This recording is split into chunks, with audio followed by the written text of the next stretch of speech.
ready to be inspired by the great things happening in rural education. The Rural Scoop will bring you new ideas and innovative solutions. We'll dive into education issues and we'll highlight what's working in your rural communities. You will hear from a variety of educators, administrators, professionals, and others who will provide relevant and engaging content in each episode. And now, serving up the scoop, here's your host, Dr. Melissa Sadorf. Well, welcome back to the Rural Scoop, where we dig into real stories and strategies and successes that are happening in rural education.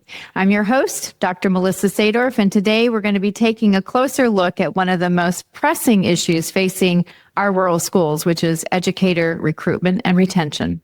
I'm joined by Eric Brooks, the Director of Educator Recruitment and Retention at the Arizona Department of Education. Eric brings more than 25 years of experience in professional learning, coaching, and systems leadership across Arizona. From his work as a facilitator and trainer, which is how we met, to his leadership at the Yuma Union High School District, and now at the state level, Eric has been a powerful voice in creating meaningful experiences and building stronger education pipelines. So in this conversation, we're going to explore what's working, what's challenging, and where rural schools can lean into their strengths to attract and keep great educators. We'll also talk about a new statewide community of practice focused on this very issues and what it means for rural leaders like you. So let's dive in. So Eric, I am really glad to have you on the show. Thanks for being here. Thank you for having me. I'm really excited. Well, let's just dive in at the beginning. So let's talk about your professional journey. What brought you to the work of education, and take me through where you were and how you landed at your current role at the Department of Arizona. All right. I've been very fortunate. You know, most people, they say sometimes you change careers 5 or 6 times. I have not done that. I have always been in education. So graduated college. I was in higher ed at the very beginning. I was resident director for a while. Then I did like the student affairs route. And there became a position. It was a principal of a small alternative high school on a college campus. And so that was a way to just kind of marry everything that I could do all at the same time. And so I did that, and I did that for 9 years. And it was probably the best, just a really great start to what I call a really great start to a wonderful career. Mm-hmm. So as a principal, I was responsible for all the things that, principals are responsible for in regards to school. And this was a small alternative school. So we had kids coming through. By being on a college campus, they actually got to see what that meant. And it kind of gave hope to them about, wow, wait a minute. There's kids who look like me, sound like me, are my age, doing different things. So it allowed them to make better choices. Mm-hmm. Fast forward, I actually did some work overseas. I was an instructional coach, and I actually taught 2nd grade, 6th grade, and high school all at the same time in Spain. I did not know that. That's cool. Yeah. All in the course of the same day at the same school, I would start with 6th graders. I had 2 classes of 6th graders. So you know how middle schoolers are. Oh, yeah. I went from there to the love of 2nd graders who were absolutely adorable. So I got a lot of hugs. And then in the afternoon, I would spend my time with high schoolers who were great because they were really looking kind of just forward to their future. So I got to teach them English. And I did that for 2 years. And because I had already had my master's in educational administration, I served as an instructional coach for other newer teachers who had just started at the school. So I did that for a couple of years. It was wonderful. Oh. Came back. And then did a couple of different higher ed jobs, but all in the K through 12 education department. So it's always been, K through 12 education for me. Moved to Arizona in 2007 and was at the Department of Education since then. I started there from 2008 to 2016. After that, I went to the Yuma Union High School District, which was one of the wonderful districts that I had a chance to work with while I was at the department. And then after being there for 6 years as their chief academic officer, I'm now back at the department as director of Educator Recruitment and Retention, and absolutely loving every minute of it. So, wow, what a diverse set of experiences you've had as an educator. That's fantastic. yes. I learned something about you, Eric. I didn't know that you were overseas. How phenomenal. And it sounds like kind of a rural experience, having a bunch of different hats that you definitely a rural experience, definitely with different hats. Yes. Yeah, fun. Well, so you've served a variety of different roles across the state and internationally. So how have those experiences shaped the way that you think about leadership and supporting educators today? I think one of the things that educators need most, and that's from teacher to student lead or teacher leader to principal, is support. They need spaces that they can come together, reflect on their experiences, and make changes, make tweaks, do things a little differently. Education by far can be, as teachers, it can be one of the loneliest professions, and you'll understand what I mean when I keep speaking about it. It can be one of the loneliest professions because you go into your school, talk to a couple of people, and then you close your door as a teacher, and the people who sit in front of you aren't necessarily, they aren't your peers. Right. And so now you have this authoritative position in front of them, and your door is closed. So you're really the only one who knows what goes on in your classroom. Obviously, occasionally a principal will walk in and do a walkthrough and evaluation. If you're fortunate enough to have an instructional coach, they might do that. But by and large, most of the day, you're kind of by yourself. And then you get, 3 minutes, 2 minutes every once in a while to take a break to run and do this, or you might have a prep period and things like that. But for the most part, it is a very isolating profession, similar to the fact of the principalship. You are the one who gets there at 6:30 or 5:30 in the morning sometimes to open up the school. And you're usually the last one who turns the key to close the school at the end of the day. And so for me, creating spaces where people can talk about that and learn from each other is incredibly, incredibly important, because I think that that's where, especially, it allows them the opportunity to be vulnerable, because in our own environments, for example, if you and I work in the same district and we're principals, we might not share where we struggle with each other just because of the fact that, our superintendent might hear us, or we might be competing for the same position, or those sorts of things. But in a space, if I can create spaces where you as a principal in Stanfield can come and talk to other people and find out what life is like and what you can do a little differently, that's my desire and that's my goal. I love that. We used to joke about as saying independent contractors united by a common parking lot. And you're right. There's isolation just by its very nature is built into our profession. And so what a powerful reason to do what you do is to create those networks of support. Yeah.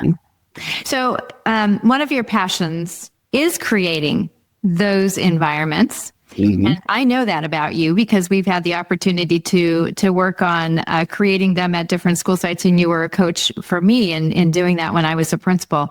Yes. What does that look like in practice, especially when you are talking about educators that work in rural communities? What it looks like is, so we talked about the spaces being created, but for me, it's beyond that. It's actually going out and visiting. And so you know me very well. I was out in Stanfield several different times. I have no problem coming out there. I have been all over the state in a lot of rural as rural as Baghdad, and all over, because I think it's important. It's not only important to help people in those larger spaces kind of speak to each other, but it's also important for me to get a sense of what their space is like, and for me in their own space to help them know what to bring to the table to contribute. So, for example, principals have a lot of great experiences in their own rural settings that they're not necessarily aware of. They might not know that they're the only ones who do this, or that, wow, I just saw someone the other day. Do you know that you could just ... And by letting them know what you're seeing other people do, So it's getting out in the field. It's constantly talking to people. It's making sure that you're aware of the environment that they're in and that you can help them bring all of the special sauce and all the special things that they have to those larger environments that we create. Yeah, definitely an advantage when you have that opportunity. And you definitely have an advantage as the one that's going out and visiting, because you get a chance to see them in their context and know what is it going to, what's something that they're doing that might help the principal next door or might help the principal across the state, and can create those connections, which is, I bet, very rewarding for you. Oh, it's incredibly rewarding. And one of the things that and I know we'll speak about this later as well, but one of the things I think that oftentimes is a misconception is you could be doing something. You might have 1,000 students. You could be in, for example, Miami, and have less than 1,000 students under your wing as a superintendent, and can be doing things that can help out a district the size of, let's say, Roosevelt or something like that.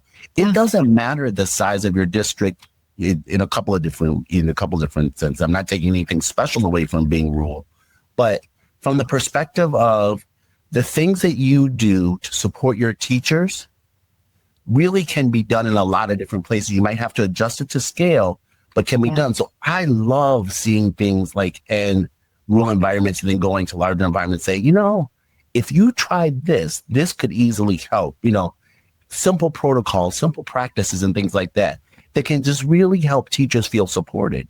Because a lot of our teachers come from really rural environments. And so there's a certain comfort there as well. Yeah. Yeah. And best practices are best practices, no matter where they 100%. are. Yeah. Yep. So let's shift a little bit and talk about recruitment and retention, since that's what you're currently doing. That's what I'm currently doing. Yes. So from your perspective at ADE, what are the key challenges that rural schools here in the state are facing in our rural communities? When I talk to my rural colleagues, I think I always hear two things in regards to recruiting teachers. One is housing. And I know that there's some great things being done in regards to housing, but I know that oftentimes in rural areas are rural areas because there isn't a lot of, there's not a lot of apartment buildings. There's not a lot of places where those who are historically younger kind of can afford type of things. Usually in rural spaces, you have to have either a considerable amount of money or a considerable desire to have land. And most 25, 26, year olds, that's not necessarily their dream to have a lot of land that they can that they don't know how to take care of, so to speak.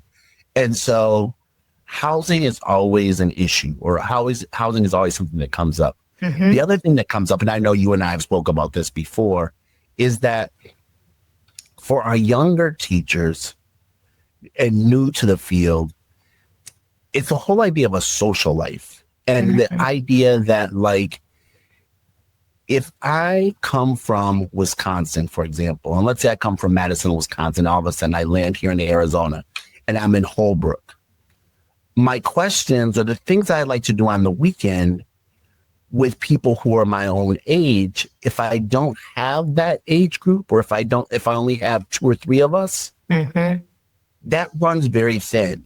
And a lot of our peers could be established folks who've been teaching there for years, or even the difference between if I'm 25 or let's say, for example, you and I work in the same district, you're 25 and I'm 30. I may have already started my family. So the things I do on the weekends, as far as soccer games and all the things that I'm running my kids hither and yon to and things like that, you're not necessarily doing. So you're looking for the peers who aren't doing those things, or who are trying to do different things, who might still be like in an adult softball league or an adult soccer league, things like that. And so I know that's one of the things that sometimes is a challenge to recruit, because you don't necessarily have those things to say, hey, if you come here, you can play soccer on the weekends, or hey, if you come here, you could do this, that, and the other thing. And so trying to find those spaces or trying to make those connections and help people do that, I've seen some great things done where, like, for example, when I was in Yuma, what we would do is like the first couple of days of onboarding, we would drive people, our new teachers, around to see the entire district. Because we're a high school district, there were several elementary districts that we would pass by, and we would show them those elementary districts because obviously in those elementary districts are also new teachers. Right. You know, so if you're teaching at the high school district and there's an elementary teacher, you know, the great thing about that is, again, using you and I as an example, let's say I'm teaching elementary and you're teaching high school. We both have moved here from Wisconsin. We might be able to get together on the weekends and talk about, oh my gosh, here's what's happening in my school. Is it happening at your school?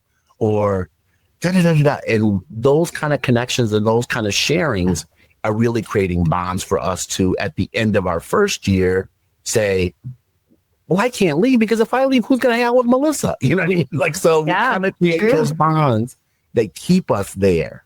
So, yeah. You know, we used to joke as rural superintendents, we'd have to play matchmaker with some of those younger. Absolutely. Because it keeps them in the community if they can start a family where they're at. We would have that same joke in Yuma about how, like, if you were to marry someone who was from Wisconsin or from one of the other places, and they start bringing their brothers and sisters, would give you bonus points. And, you know, you'd always hear young ladies say things, I married one, so now, you know, I got my bonus points, that sort of thing. So, yes, it's absolutely true. So as far as professional learning and access to some quality experiences that especially our newer teachers are going to need, but even our veteran teachers too. What are some of the unique challenges that you've seen around that? Because that's definitely also attached to recruitment and retention. Most definitely. Especially since, so if you think about it from the big example, I can give you a really good example of one of the first jobs I had at the department was we had we gave each county a grant to do professional learning. And I'm sure you'll remember this. We gave each county a grant to do professional learning. And the wonderful thing for rural schools about the county seat and professional learning is more often than not, that money goes directly to rural schools. So like, for example, in Maricopa, as large as it is, that money that we gave Maricopa or gave Makisa would always go to like Mobile or, you know, to some of our really small districts who didn't have access to, you know, the Learning Forwards of the world or the ASCDs and things like that. Yeah. You know, the folks that when we as ADE, we might go to a conference, we'll see, you know, people from Mesa right next to us or something like that, because they might have the funding to do that.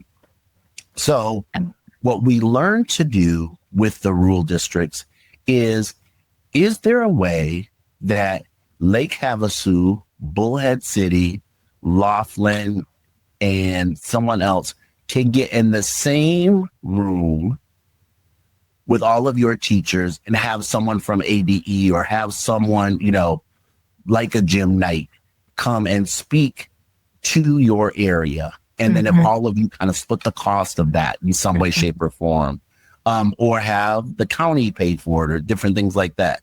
So finding ways to, it's again, creating spaces, but finding ways to help people find that access that they need so that they, you know, because I hear it and I believe it and I know it to be true when I worked in Yuma. No one wants to always drive to Phoenix, you know, type of thing. Sure. And you know what I mean? And so it's great when things are, so like if I can drive to, like if I'm in Stanfield and you put something in Casa Grande, that allows folks who are in Maricopa to attend. It allows folks from Eloy to attend. It allows, you know what I mean? If you put some things in a variety of different places that allows and gives other rural teachers access to it, what a wonderful world. And then back to our previous question, think of it. You're again playing kind of matchmaker. You're having a little fun with the fact that a teacher from Eloy who's moved here from Michigan might meet a teacher from Stanfield who's moved here from somewhere else. And again, that's a little closer, you know, mix, you know, absolutely. in my mind geographically, it's a little closer mix than someone has to, who always having to come to Phoenix. So yeah, definitely. And you know what? A lot of them, if they have to come to Phoenix, they just don't come because they right. can't afford to budget for it, or they can't get a sub, or it's going to take them half a day to get there, and they have a hotel room then that they have to get in and stay overnight. I mean, it becomes a bigger lift if they're further away from where those trainings are happening. And as a young person, that we don't realize that can be very intimidating. Mm-hmm. That can be very, very intimidating. I remember my first business, your first kind of business trip, the whole idea of, I had very little money in my pocket, and business trips, once you get to the conference, you go out after, you're talking, you're laughing, you're sharing food, you're all of those kind of things. And if you have little money in your pocket, that's a big thing. That's something that I'm not necessarily automatically signing up to say yes to. Right. And so being able to provide professional learning and giving people access to places that are closer to home, so I don't have to do that traveling, so that I meet people in such a way that maybe the next time it's offered in Phoenix, I could reach out to my buddy in Eloy and say, hey, you and I are both, I know we're both responsible for coaching football. They're doing a football camp up in Phoenix. Do you want to drive up together and maybe split a room? Like all of those kind of things make life a little easier, make life a little more convenient, so to speak. Absolutely. Absolutely. So one of the things that the department has done this year has been to bring together a focus group of leaders for a new community of practice that is focused on recruitment and retention for educators here in the state. So a couple of things. What was the motivation behind that effort? And what are you hoping to accomplish? Thanks for asking. I'm really excited about our community of practice. And thank you for being a part of it. You're very welcome. Our motivation with doing it is we really know that there are a number of great people on my team. And one of them, Will Ambos, has traveled the state kind of like I used to do. And he has seen a number of really good things taking place. And it's hard for one person or a couple of people to be the voice to say, here's what you should do. It's a lot easier for example, if I'm down in Somerton and I see something really great, and I also know that something's really happening great in Stanfield, for example, it's easy for me to say to a Kim Say, hey, you should really try what Melissa did. She But let's take it even a step better. Let's have Melissa and Kim at the same table talking about it, because who knows what other topics they're going to touch on that are going to really be beneficial for their work. The community of practice, the really great thing about it is it's of course about recruitment and retention. But you and I have done this long enough to know that oftentimes in those spaces, we get things figured out that have been on our mind forever, that are the unintended consequences. Yeah. I will be very brief in an anecdote. We were doing instructional rounds, and we had people from all over there talking about instructional rounds. So at the end of the day, you do a debrief, and one of the people raised her hand and she said, I'm really sorry. She goes, but I need to tell you the best thing I got out of today was the fact that I was having such a problem with my bell schedule. And at lunch, she goes, at lunch, I sat with 2 or 3 people and we figured it out. And she goes, I am so excited to get back to my school to implement this new bell schedule. And she's like, I know that has nothing with all the great things we did today. She goes, but you don't realize how wonderful this is, being in community with other people who are doing some of the similar things that you're doing, because those are the things like the bell schedule, the things that gnaw at you. And because you're always around your own people, if you can't get out of the situation, your own folks oftentimes have the same solutions you do. That's right. So bringing people together, yes, we are talking about recruitment and retention, all the great practices that go along with that. But there's some side effects that also happen that I think are absolutely wonderful. Yeah, I love that. That's unintended consequences of a good, well-run community of practice. That's awesome. Yep. You give people time for breaks. You give people time we try very hard as facilitators to let conversations flow. Yeah. Because through recruitment and retention, there's a lot of things that have to happen. And it's a very, unfortunately, it's a very stressful topic because, you've heard people talk about the teacher crisis and things like that. This is big work that we're doing. And so the more time that we can give you to kind of actually reflect on it, you can kind of come back to it. You can reflect 2 or 3 times in the same conversation. We always try to make sure you're talking to different people, at least once or twice. So that way you get a couple of variety of different opinions, some from some rural folks, some folks from larger districts, some from folks from up north. We have folks from down south. So we really try to mix it up in such a way where you're really getting a flavor for a variety of different things that are happening. And if a school is not represented sometimes, so someone might say, someone from TUSD might be there and know something that's happening in Marana. We might not have someone from Marana there, but they could say, if you speak to Kristen Ridey, I know she will give you the answer that you need. That's great. Yep. Yeah. And it's a complex issue, which means that the conversation can go a lot of different ways. A lot of different ways. What are some of the early insights or themes that are emerging from the work that you're doing with the community of practice that might resonate with all leaders, but rural leaders in particular, since that's what we're talking about, but just some of those things that are emerging? Some of the things that are emerging are the fact that, you learn. What we did at our first one was we really talked about things that what we're learning is there's things that we can spend our time with because we know we can make change. And there's things that we can spend our time with that we know that as hard as we try, even as a group of 40 incredible individuals, we are going to have a really hard time making change. So funding is something that people always talk about. I wish, it's been my dream forever, that teachers would get paid more money. I've always dreamed, and I think all of us have had that dream. Yep. That the profession itself would be elevated by the fact that people made more money, and that when you went to cocktail parties and you told people you were a teacher, that you wouldn't get patted on the head and say, "Hi, that's so nice. Thank you for such a noble work," type of thing. Right. Which really translates into, I would never want to do what you do. Right. But I'm so grateful that you do it.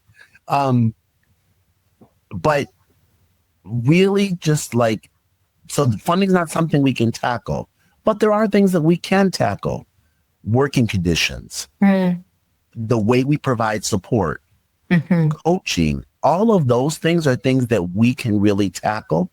And the wonderful thing is, by looking at those things, systems, another great thing that we can tackle. Yep, that's right. By looking at those things, we can then now say, okay, we have 30 of you in this room. We're representative of 30 different systems. What in your system that you are doing is actually working?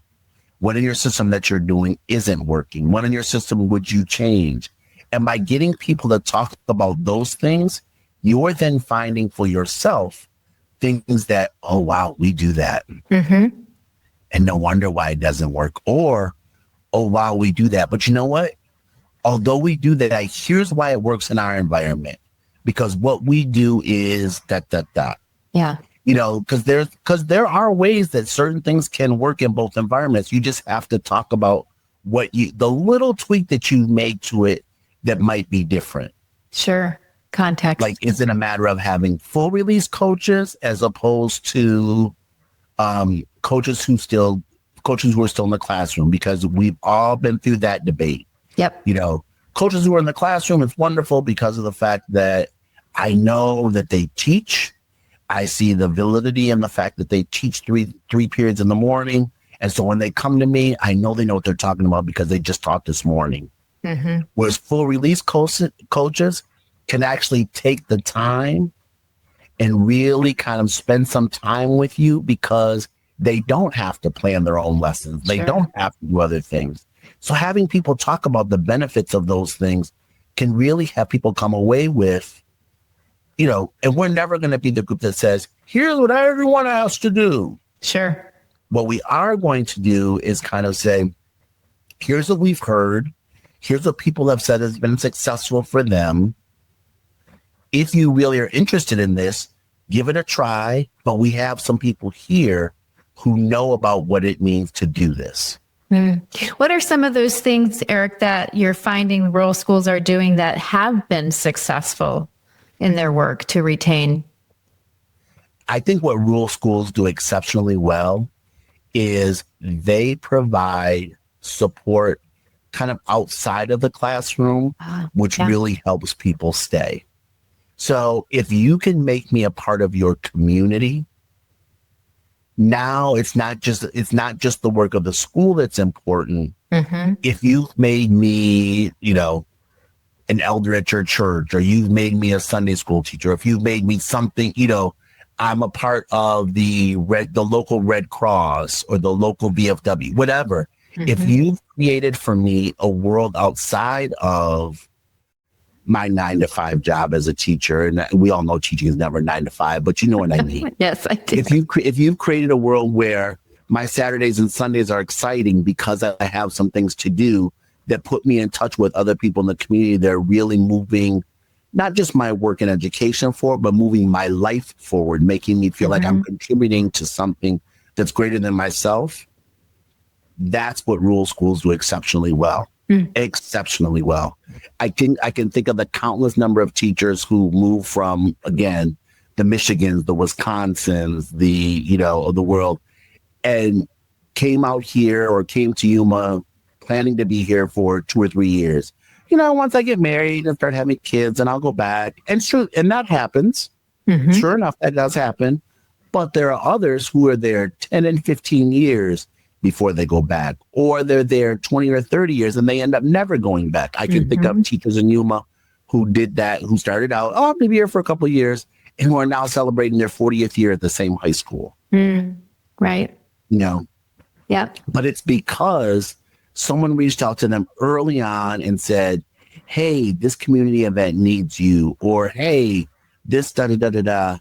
And that's what, like I said, again, that's what rural folks do exceptionally well. They also, when the time comes and those who are very well connected to create some of what we talked about before, the access to professional learning, so that it's not just me and the other 5 teachers at my school learning from this great presenter about something, but it's the other teachers at other places where when I struggle with it, I might be able to reach out to a teacher from Casa Grande to say, remember we were in that professional learning, we learned that one, I'm having difficulty doing that.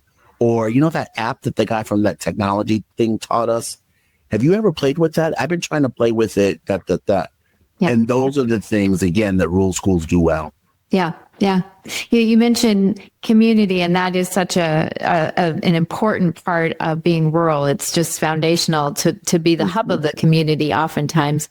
Are there partnerships that you're aware of that are in rural communities across agencies or higher ed or the private sector that you think hold promise for rural leaders to be thinking about growing if they want to have a strong educator pipeline? I do. I think if you're in a rural area and you're not taking advantage of your local community college, you're really, really missing out. I can think of I've done a lot of work with Eastern Arizona College, which is down by Safford, Thatcher, those areas. They put on an incredible conference every summer for the teachers in that area. And the professional development is taught by the professors who work at the community college. And so, for example, think of all the science teachers in Safford being taught by a college professor. Here's how you teach a biology unit.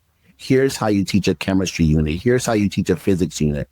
All of that kind of stuff is wonderful because now you're amongst other peers learning from someone who knows your struggle, who knows the struggle of students, because he or she inevitably has probably received some of your students at their local community college, right? True. That's true. So you share that in common, but you also get to share, the love of your content and the love of your content. Or if you're an elementary teacher where you're responsible for so many different areas, how great is it to learn about, I might be struggling to try to teach photosynthesis, But how great is it to go to my local community college and say, can someone help me do that? I all of a sudden walk away with 6 or 7 books on chloroform and all the, all this other kind of great stuff that will help me come up with wonderful activities for my kids to then learn that. Mm-hmm. So all of a sudden, something I was afraid to teach, I am now really looking forward to teach.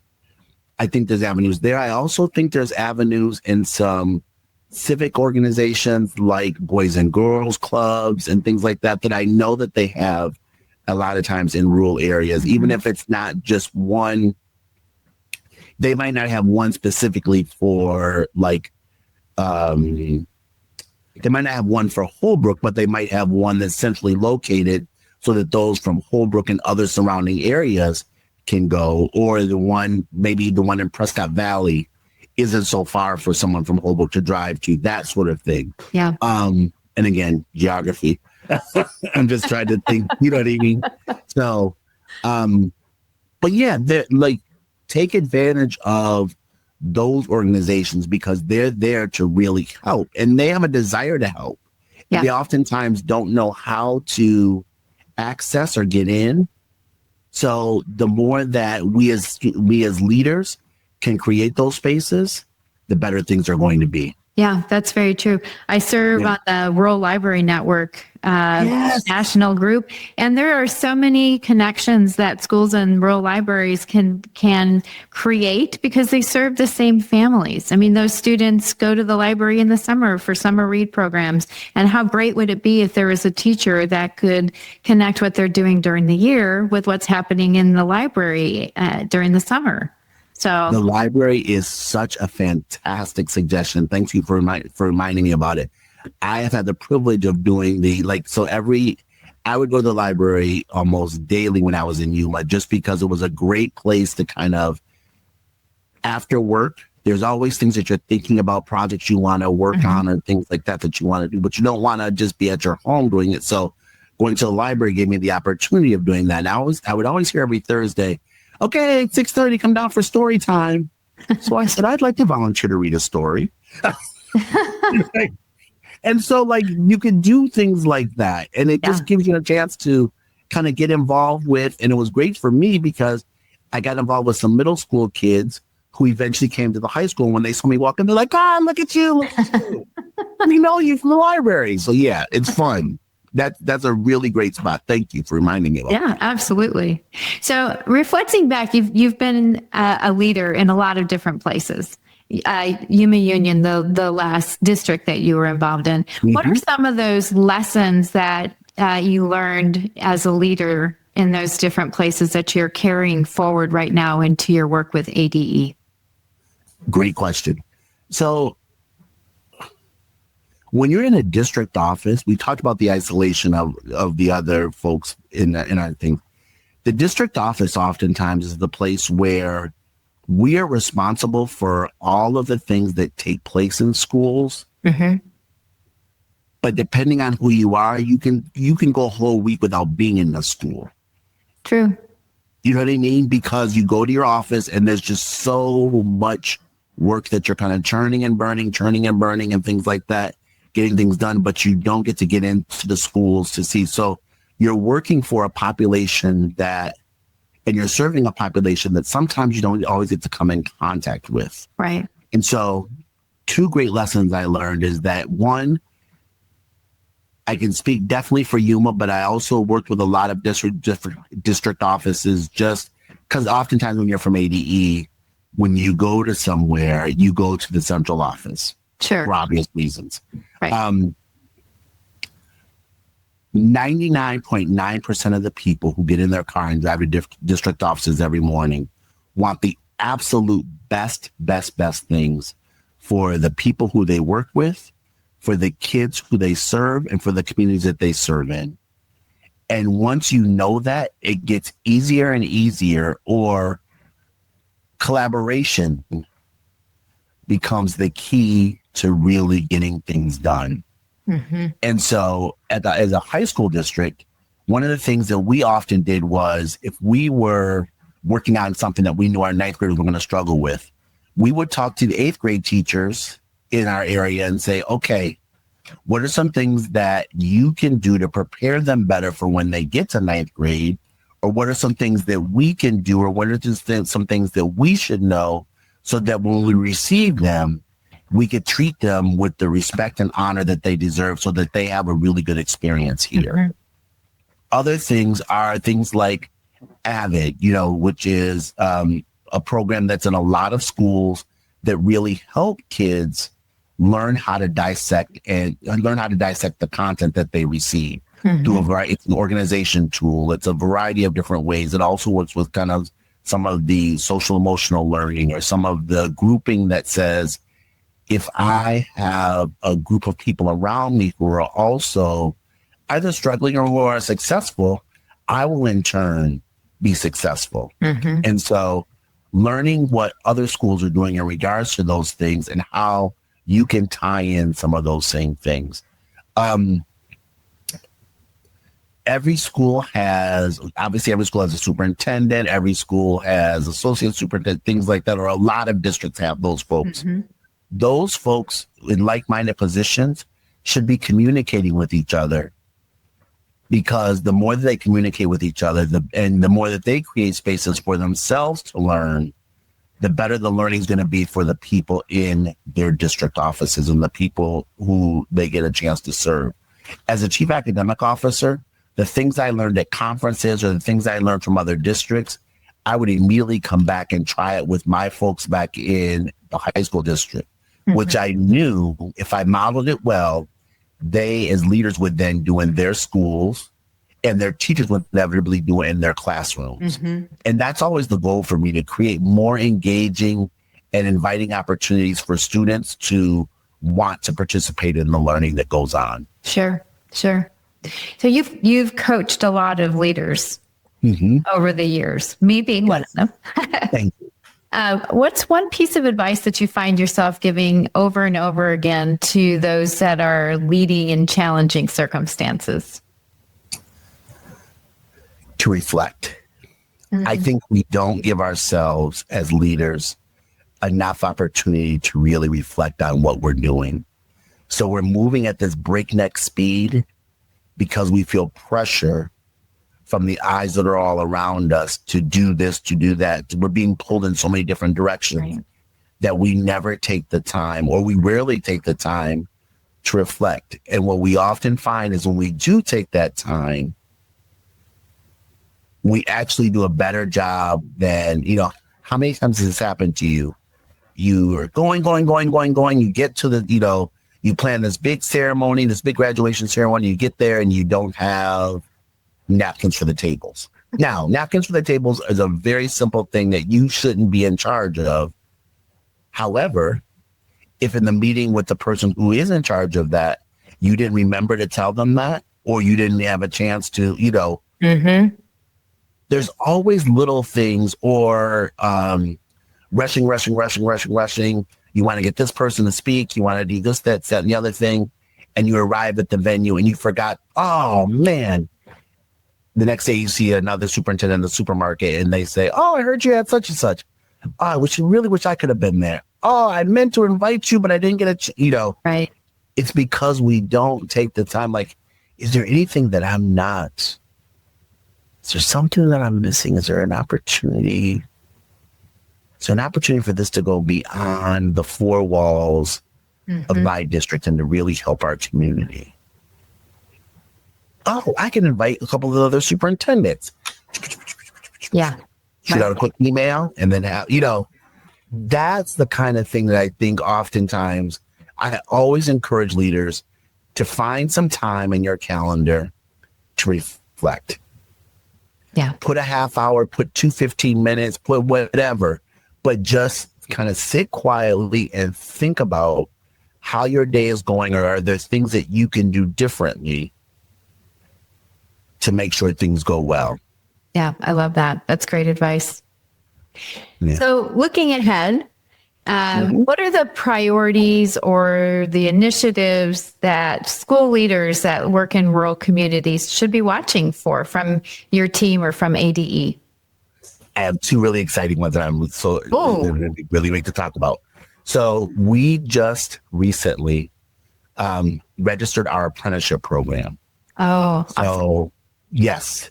So this is the first program in the state where you can kind of earn while you learn. And I know we have some other things out there, like we have a classroom-based EPP program. We have other things. But this program, this apprenticeship program, really, there's so many things that are beautiful about it. But you think of an apprentice.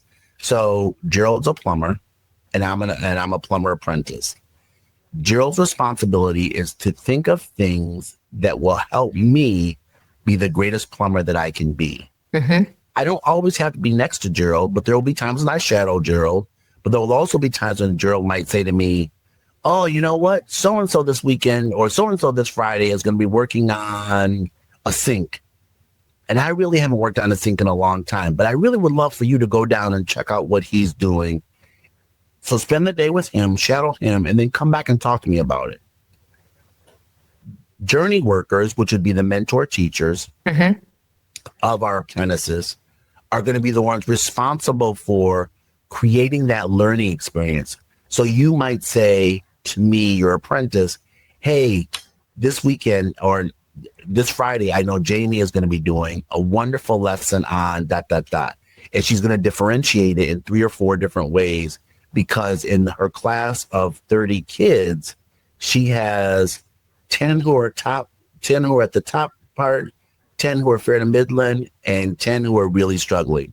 And I would love for you to see how she's created a lesson that really kind of tackles that for all 3 of those. Wow. So go down to her classroom, observe that, spend the day with her, shadow her, give her some help wherever she needs it, and then come back to me on Monday and let's spend some time talking about what you saw. Mm-hmm. The beautiful thing is I can do that because I'm not teacher of record. Melissa, you know how important it is for me not to be teacher of record and to be able to do those kind of things. That's right. So often what we do in the programs we create to get teachers in the classroom is we immediately make them teacher of record. Right. Once I put you in the room and you're teacher of record, as a school leader, not that I forget about you, because please don't hear me insulting school leaders, because the principal is one of the hardest jobs. Agreed. You know, you were principal and the superintendent at the same time. No contest. Which one is a harder job? It's definitely right? The principal. And so when you're doing that role, there's just a lot of things that take your time. And one of the things you can count on is if you have someone who's the teacher of record, you're like, okay, every classroom has a teacher, every restaurant has a teacher of record. Okay, I can go about doing what I need to do. Yeah. By not having our apprentices be teacher of record, that takes a whole lot of pressure off of them. Mm-hmm. It creates space and time for them to go do the things that I'm talking about. Mm-hmm. I could go observe Jamie for a whole entire day because I don't have my own classroom of kids that someone has to find a sub for. Right. And then how better prepared am I when I actually step into my own classroom because I've had those experiences? Yeah. And so that is incredibly exciting. And the really great thing is we were one of the latter states to the table. Mm-hmm. And so we're learning from all of the other states who are kind of already had apprenticeship programs, who kind of ran through a wall and hit a wall and said, oh, and what we hear them say is, don't do this, don't do that. Mm-hmm. Or, man, we did this and that wasn't the greatest thing to do. So now we're sitting back, taking and soaking in all of that learning and creating the best apprenticeship program we are ever going to have. We have wonderful specialists. Grant Lipinski has been doing an amazing job with that. And so this year, you'll remember this model very well. We have 2 school districts who are going to participate with us. Mm-hmm. And we have another entity we're watching them through the AZ K-12 Center, the residency program, which is kind of already in existence, similar to our program a little bit, but we're kind of watching them to see what they do. So we're learning from from who we're watching. We're also learning from those who are participating, saying, we're willing to do the things that you tell us to do as we kind of go through this apprenticeship program. We're all going to learn together. Okay. And we're creating a really great pilot. This year's the pilot year So that way, as more people get on board over time, we have some great lessons learned to share with them so they can create a better program. Wow. So that's one. The other is it's a logistical or it has to do with technology. So the teacher input application, which is often as affectionately as TIA. Yep. 2 times a year, you have to go in there. At one point, you have to let us know who is actually teaching in your school. Mm-hmm.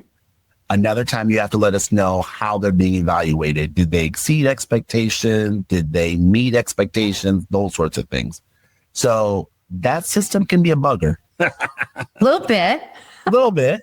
And so we are actually starting to modernize that one. And you remember the days of certification where you used to have to come to ADE. And, one of the things I miss about those times is that you used to come I used to love to see groups come as friends. They would it just make a day out of it during their spring break. They'd come, they'd all get their certification renewed and they'd go to lunch or they'd do something fun like that. So gone are those days because a lot of the certification things you need to do, we've modernized that system and they're all online. Right. That same thing is going to happen to the teacher input application. We're putting so already it's online, but it's going to be, we've been listening to you and tell us that, man, if it just did this, it'd be more accommodating. Or if it just did that, or if I didn't have to do this, those are the things that we get to sit with the people who are building it today and kind of say, can we make sure it does this? Can we make sure it doesn't do that? And so we know that that's going to free up a lot of people's time and energy. Wow, that's exciting. I know there'll be a lot of rural leaders that will really, really appreciate that. Absolutely, because as well as I do in the rural areas, and I can attest to this as much as because in December when I was making calls, I was actually calling folks to say, hey, you need to get this information in, I was actually talking to superintendents. So I know in rural districts, it's not a big human resources office that's doing it. Right. It's the superintendent that's actually going on the computer, pressing this key, pressing that key, and those sorts of things. And so I've talked to them and I know that. That's why I'm so excited about doing this, so that I could free up some of their time to do some of the greater work that I know they want to do. Yeah, they will definitely appreciate that. Yeah. So one of the last question that I have for you, and I ask it of every guest, we often talk about the rural advantage. So from your point of view, what is the rural advantage that being in a rural community and teaching at their school, what does that bring to the table? What does that mean to you to have a rural advantage? Okay. I have a couple of answers for that.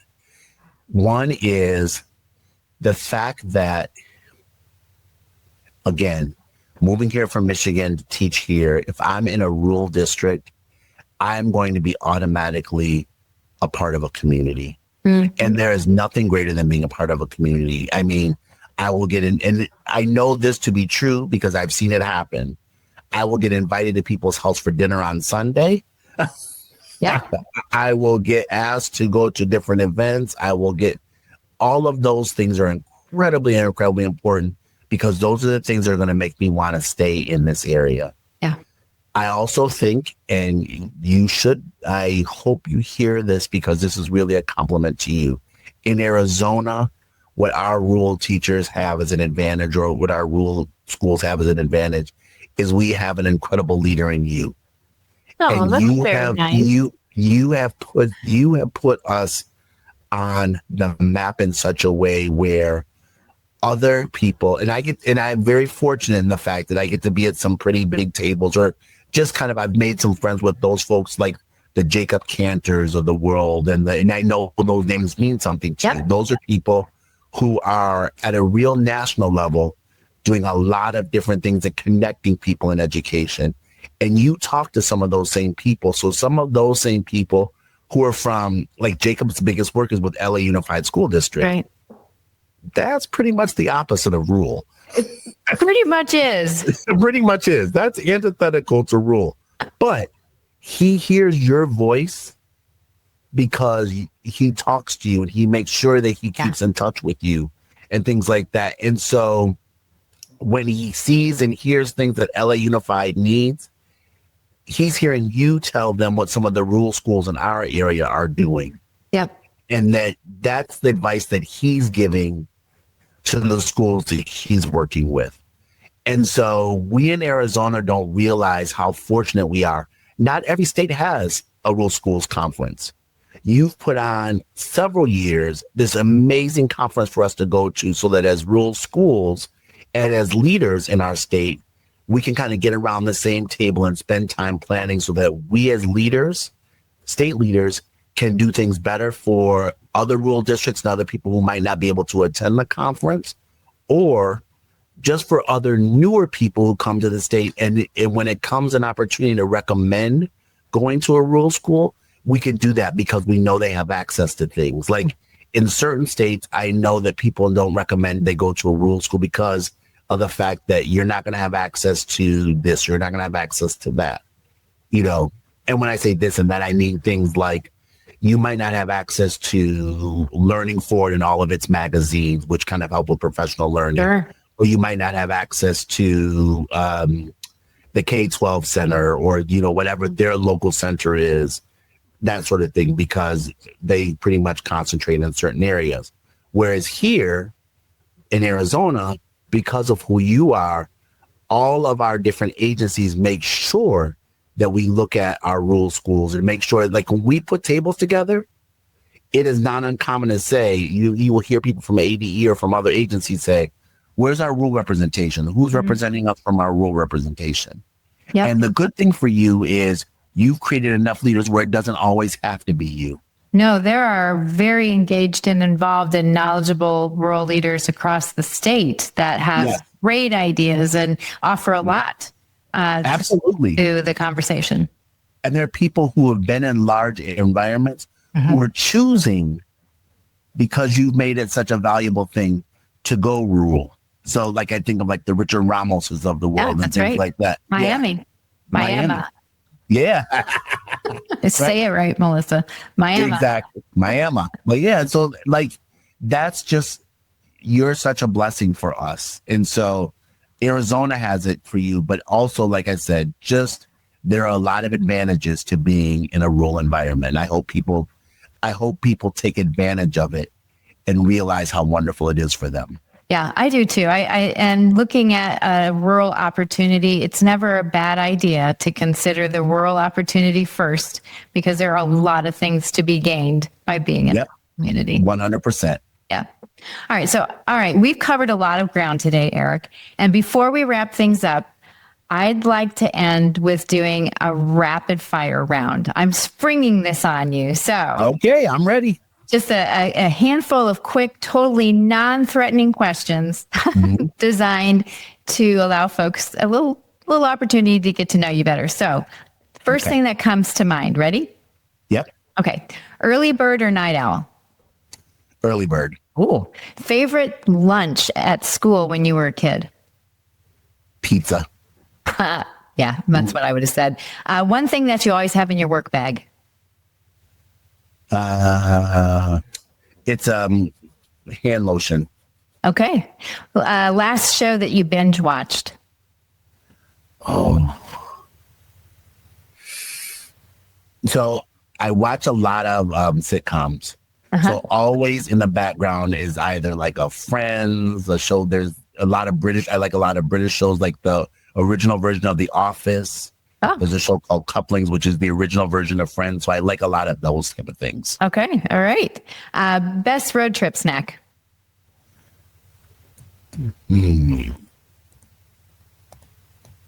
Pistachios. Okay. First job you ever had? Oh, my very first job, I worked at a supermarket, a local supermarket in a very small town. And I was a bag boy. And I loved it because, like, it was the place to work for all the kids in our high school.